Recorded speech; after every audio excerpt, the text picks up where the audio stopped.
أعوذ بالله من الشيطان الرجيم بسم الله الرحمن الرحيم فلما بلغا مجمع بينهما نسي حوتهما فاتخذ سبيله في البحر سربا. سورة الكهف 61 نمبر آیات. دین اخوا د موسی علیہ السلام او د خضر علیہ السلام واقعه شروع کی تفصیلی واقعه. د موسی علیہ السلام سره کوم کس ملاقات کېدو نو قرآن خدای صرف دومره ذکر کړی دی چې بس زمونږ د بندګانو نه یو بنده و. احادیثو کې د هغې نوم چې کوم دی خضر علیہ السلام ذکر شوی دی. خضر په عامه مشهور اصطلاح کې دا خلک خضر وایي، د خاضر وایي، لیکن کم چې عربی فصیح لغات یې باغې کې به خا معنی زوار دی، به زواد معنی زیر دی، نو خضر دی. دې ځکه نه اخوا الله تعالی فرمایي چې فلما هر کله جاوزا چې دواړه پورې وتل دغه ځګین وړاندې لاړ.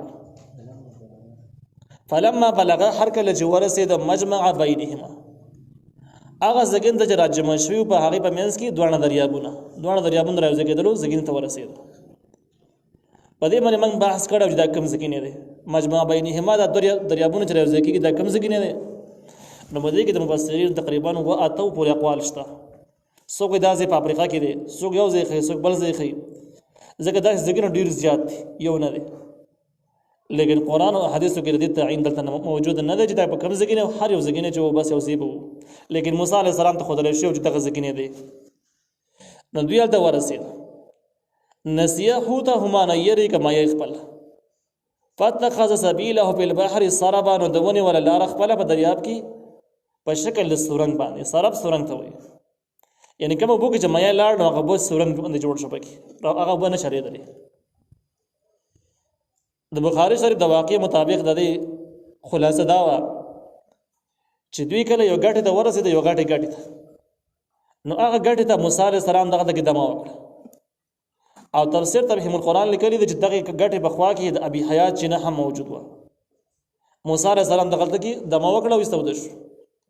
کم ملګری چې ورسه و یوشع علیه السلام چې کوم د یوسف علیه السلام په کړوسو کې راته هغه یې خناسو پیارې کوله چې په دې منځ کې مایه وخوځېدو. د ځینو روایاتو مطابق دا ورید شوی مایه او ځینو روایاتو مطابق مړ ورید شوی نه و.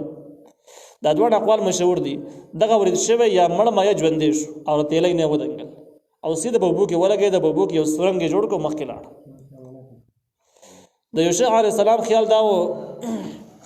چې موسی علیه السلام خبر کړي، خو اوس دی اوده دی، د خو به ونه وځي، وروسته به ورته ووایي. موسی علیه السلام چې کله را بیدار شو او دوی روان شو، نو دغه ټیم کې د یوشع علیه السلام نه دا ير شو او تقریبا د یو شوا روز د مزل نه بعد موسی علیه السلام د خوراک خبره وکړه چې خو ډېر ستړی شوم او خوراک چې کوم موږ سره موجود دی هغه راواخلو چې ویې خورو. نو د ملګري ته ور یاد شو چې دغه مایه خو زموږ نه دنګېدلی دی، اوبو ته تللی دی. قصه ور یاده شوه. موسی علیه السلام د قصه وکړه. موسی علیه السلام ورته ویل چې دقه ځګینې ته موږ را روان وو، زه موږ خطا کړو، مخکې لاړو. نو فاتخذ د ونیوله سبیله لاره خپله په البحر په دریاب کې سربا په شکل د سورنګ باندې. او دا د موسی علیه السلام ملګري ولیدو او موسی علیه السلام په خپل دغلته کې وته. فلما پس هر کله جاوزا چې مخکې لاړله دغه ځګین نه قال نو ده وویل پتا وخو ځوان خپل ته، یعنې هغه ملګري ته وویل آتنا راوړه موږ ته غداءنا خوراک خپل، لقد لقینا من سفرنا هذا نصبا یقینا ورسېده موږ ته د دې سفر د وجې نه ډېر زیات ستړی والی. یعنې دغه ځای پورې موسی علیه السلام ستړی شوی نه، خو چې د ګټ نه وړاندې لاړو باقي سفر کې موسی علیه السلام ډېر ستړی شو. قال نو هغه کس هغه ځوان ورته وویل ارأیت تا لیدلی و اذ هغه وخت اوینا چې مونږ قصد کړی و الی الصخرة ګټې ته. کله چې مونږ ګټې خوا ته لاړو ګټې خوا ته قصد کړی و یا ګټې خوا ته مونږ پناه واخیسته. فانی نسیت الحوت یقینا ما ير کړی و مایه وما انسانیه او ما نو ير کړی دی لره وما انسانیه الا الشیطان او نو ير کړی دی مایه لره مگر شیطان را نه ير کړی و ان اذکره چې ذکر کم هغه ته، یعنی هغه ټیم کې مایه تللی دی خو زمان ير شیو او د موقع په ټیم کې چې ما ونه بل رانه ير شو ویلې پکارو در شیطان اثر چې بس په موقع رانه ير کو. واتخذ د نیولې و سبیله لاره خپل بالبحر په دریاب کې عجبا ناشنا، یعنی سورنګ په انداز باندې په لاره جوړه کړې و. قال نو موسی علیه السلام ویل ذلک دغه ځګینې ما هغه و کنا نبغي چې موږ لټاو ځګینې هم دقه فرتدا نو دواړه را واپس علی آثارهما په خپل قدمونو په نشانونو باندې. آثار د خپل قدمونو ته وایي. قصص ون د پاره د لټولو تلاش کولو. د ځکه کې تفسیر معرب القرآن، تفسیر عثماني او تفسیر تفهیم القرآن لیکلي دي چې د دې خپل قدمونو د نشانو باندې را واپس کېدو نه اندازه لګي چې دلته کې عام لار نه وه، د یو بیابانو او د سمندر غاړه وه، نو قدمونو پکې نشانونه کولی شو، خو دا عام لار نه وه چې سړی په عام لار باندې واپس کېږي، نو قدمونو ته کتو ته پکې ضرورت نه وي، سړی داسې معلومولی شي چې کله ناشنا علاقې ته لاړ شي بیا واپس کېږي، بیا به لازم د خپل قدمونو هغه اندازه لګوي، په هغه لاره باندې به راځي. نو دا یو عام عمومي غټه لاره نه وه. نو دوی واپس شو تقریبا د یو شوا ورځ مزل نه بعد هغې ګټې ته راورسېدو. فوجدا نو بیا موندو عبدا یو بنده من عبادنا زمونږ د بندګانو نه چې دا خضر علیه السلام و. احادیثو کې ذکر شته او د بخاري شریف د روایت مطابق دا کس په دغه ټیم کې هوده و، د ګټې له خوا ته پروت و، د خضر علیه السلام هم هوده شوی او د قضه کې او خپل سر له څادر ور وستلی به هوده و. الله تعالی وایي دا داسې بنده و آتیناه چې موږ ورکړی دته رحمت من عندنا د خپل طرف نه، وعلمناه موږ ورښودلي دته من لدنا د خپل طرف نه علما یو علم، د ځان نه علم یې لارو. او د باره کې دا بحث شته چې دا پیغمبر و که نه و پیغمبر، رسول و که نبي و. اکثري اقوال په دې معنی دي، اکثري علما په دې معنی قول کړی دی چې دی نبي و او دته باقي د وحي کې ده، وحي ورته شوي وه.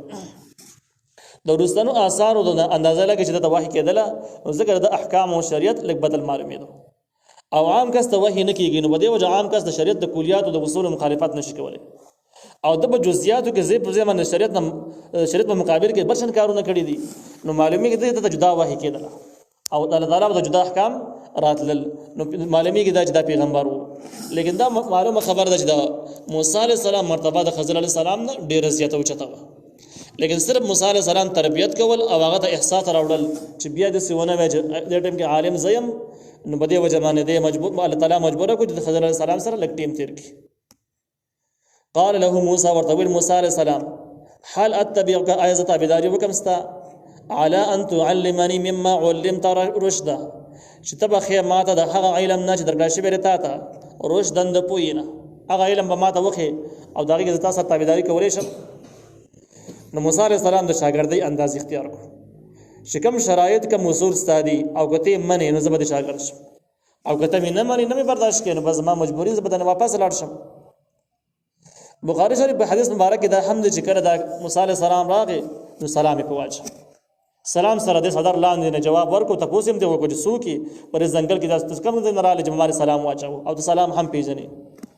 نو موسی علیه السلام ورته ویل زه موسی علیه السلام یم. هغه ورته وایي کوم موسی د بني اسرائیلو پیغمبر؟ ویل او زه د بني اسرائیلو پیغمبر یم. خضر علیه السلام سره ملاقات وشو او د هغې نه بعد ډېرې خبرې اترې وشولې. موسی علیه السلام ته دا مطالبه وکړه چې زه ستا نه علم زده کول غواړم، آیا زما ځان سره قبلې که نه مې قبلې؟ قال نو خضر علیه السلام ورته ویل انک لن تستطيع معي صبره، یقینا ته طاقت نه لرې زما سره د صبر کولو، زما سره ټیم نشي تېرولی، ځکه ته په علم تشریعي باندې پوهېږي، شریعت په علم باندې هغې خپل کلیات او اصول دي، په هغې باندې ته ژوند تېرول غواړي.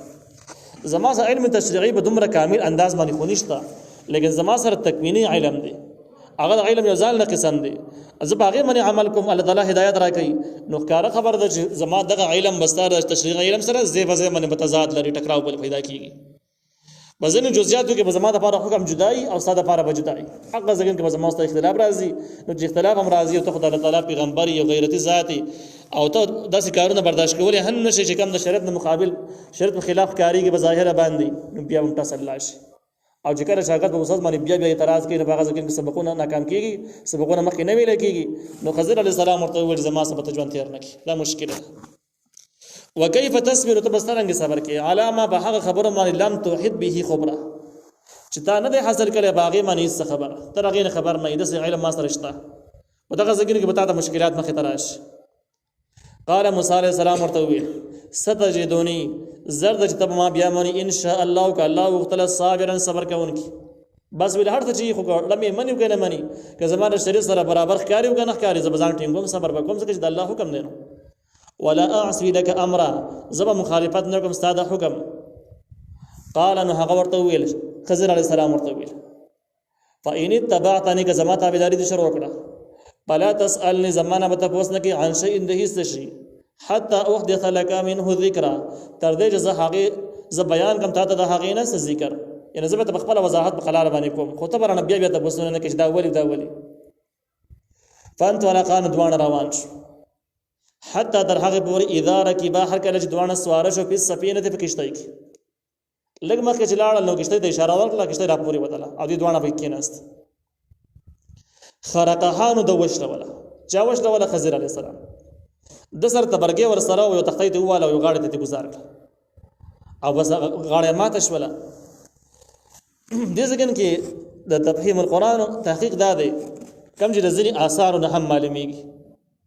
چې دا کشته د داسې ټیم کې وشله ولا چې کشته روانه غاړه ته نږدې شو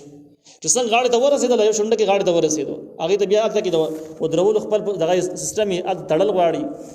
نو چې کله د غاړه ته ورسېدل د خضر علیه السلام غالب خیال دا و چې وس نه ډوبېږي وس بچ تختې د ماته کړل یو غاړه ته واچوله نو موسی علیه السلام ولید موسی علیه السلام ته ویل چې به کار دی وکړو د کشته والا خو دومره نیک سړی و چې کله ته وپېژندلې نو او دا پته ورته ولګېده چې دا بلې میلمه دی نو زمانه هم کرایي وانه غستستان هم وانه غستله تا دې تخته ماته کړله څو چې چا سره ښېګړه وکړي خلکو سره داسې کار کوي شریعت خو داسې وایي چې هل جزاء الاحسان الا الاحسان د احسان بدله احساني چا سره ښېګړه وکړي د ښېګړه به سره کوي نقصان به نه کوي او تا دې تخته ماته کړله قال نو موسی علیه السلام ورته ویل اخرقتها تا وشله ولا د کشته یعنې ورانه دې کړه لتغرق اهلها چې د اهل غرق شي مالکان غرق شي دې دپاره لقد جئت شيئا امرا یقینا تا راتله وکړه بیا کار ناشنا باندې په ځینې آثارو کې دا هم دي په ځینې احادیث مبارکو کې کم چې د تفهیم القرآن تحقیق دی چې کله یو د خاص ځګن کې دغه د تلاشي وشوله یو بادشاه راته تلاشي کوله کشته یې کتې او چې کومه کشته به روغه رمټه وه صحیح به وه هغه به ځان له بېګار له بوتله د یو قول مطابق او د دیم قول مطابق دا به غصب کوله ځان له په زور قبضه کوله چې کومه یې خوښه شوله یو ډاکوان غونډه کې خلکو نو بس خسته کشته به ځان له زور باندې بوتله ځان له به چلوله خلکو نه غسته به زور باندې خضر علیه السلام تر دې اطلاع چې دا بادشاه داسې کار کوي نو د کشته د تخته ماته کړله غاړې ته واچوله چې دا کمزوري نقصاني ثابته شي نو بادشاه به وایي زما په کار نه راځي دا بېکاره زه نور نو بله ونیسم خیر دی دا به واپس کړي نو وایي ده واپس کړه بادشاه همدغسې واپس کړه دوی ته ویل واپس ځئ دوی روان شو چې لږ دغه ځګین نه رادې خوښ شو د دې کم ځای کې چې دغه تفتیش روان و دغه ځګین نه رادې خوښ شو نو خضر علیه السلام ولګېد او زر زر تخته بیا ورټکواله دا تحقیقات د تفهیم القرآن دي اگر چې باقي مفسرین دې باره کې خاص څه نه دي ویلي نو موسی علیه السلام ورته په غصې انداز باندې وویل چې څه ناشنا کار دی وکړو څوک به سره ښېګړه کوي ته به نقصان کوي کښتۍ به دې ماتې نو دې ځای کې موسی علیه السلام په علم تشریعي باندې عمل کوي د شریعت حکم دا ده چې چا څه ښېګړه کوله ښېګړه به سره کوي او دغه سورة الرحمن کې به دا وروسته راشي چې هل جزاء الاحسان الا الاحسان د احسان بدله د احساني ښېګړه او حدیثو کې همداسې دی چې چا څه ښېګړه وکړله نو هغې ته به بدله ورکړي او چې کله د بدلې ورکولو وس نه کېدو کمزوری وي هغه ټیم پورې بله دعاګانې غواړي تر څو پورې یقین نه راغلی چې ما هغې وس ور وګرځاو هغې پورې بله دعاګانې غواړي نو موسی علیه السلام په دغه شریعت باندې پوهېدو او دې ته او دا پته ورته نه وه چې خضر علیه السلام ته اطلاع شوې ده مخکې داسې نقصان کېږي او د هغې نقصان د بچ کولو دپاره د کښتۍ ورانول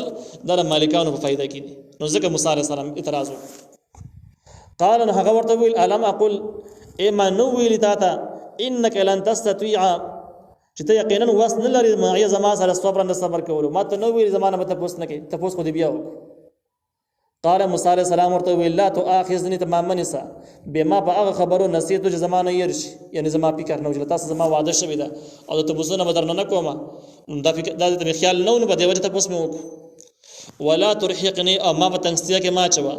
من امر بکار ولا ترحقني د مغرزوه ما لره من امر بکار خپل کې عسر په تنګستیا کې